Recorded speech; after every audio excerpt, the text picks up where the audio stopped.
Okay. Two active learning strategies that resonated with me are anchored instruction and the inquiry-based learning. The anchored instruction, it resonated with me, and it was something that I just was really interested in, is because of how authentic it is. The students are basically diving into the problem.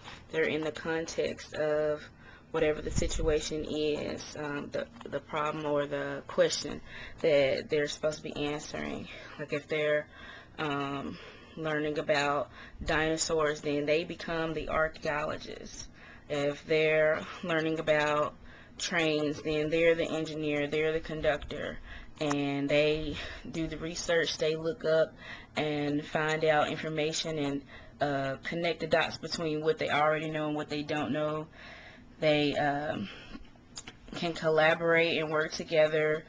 They have to take ownership of what they're doing, and it's just, it feels like I'm not having to be the expert. The students get a chance to become experts, and I'm learning from them, and while they're learning from each other and other people in the field.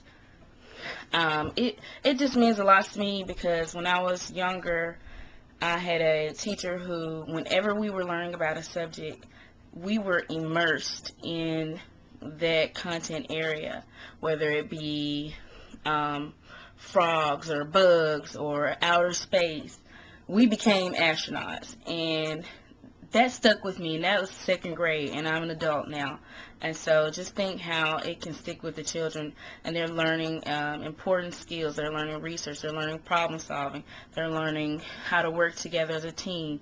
They're self-reflecting, they're assessing each other, and it's just a higher order thinking. They're evaluating, they're using their judgments to see, what in defending, what they're saying and what they're finding out. I like the inquiry-based learning also, because I'm really into science. Science is one of my favorite subjects, although it tends to get neglected here in the U.S., not just in Shelby County. Uh, People don't really just spend a lot of time on science, and I think science is exciting. Science is all around us, and with the inquiry-based learning, it's a little bit like anchored instruction, because there's a problem or really a question, and they're discovering the concepts, and they're kind of coming to the answer on their own. You're not telling them how to get there. They're able to use their creativity, and this was important to me because oftentimes as a student, I felt like assignments stifled my creativity, because I had to do it a certain way and I had to come to their specific conclusion. And I like inquiry because sometimes it's open-ended, because in science, I mean, nothing is really just finite. It's theories, there's hypotheses, and nobody just totally knows the answer. And that's how teaching science should be. You should encourage them to keep questioning, keep finding out. And I think this is a great way to teach that and instill that in students and motivate them and engage them.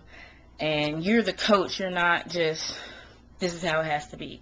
So I think anchored instruction and inquiry-based learning are two tools that I definitely want to jump into in my teaching career. I want to be able to attach them to the different subject matter that we're going into. It's like dinosaurs and transportation, and we got the science fair, and just encouraging the children to take ownership of their own learning and be active and be engaged and interact and move and do something, and not just sit there and receive.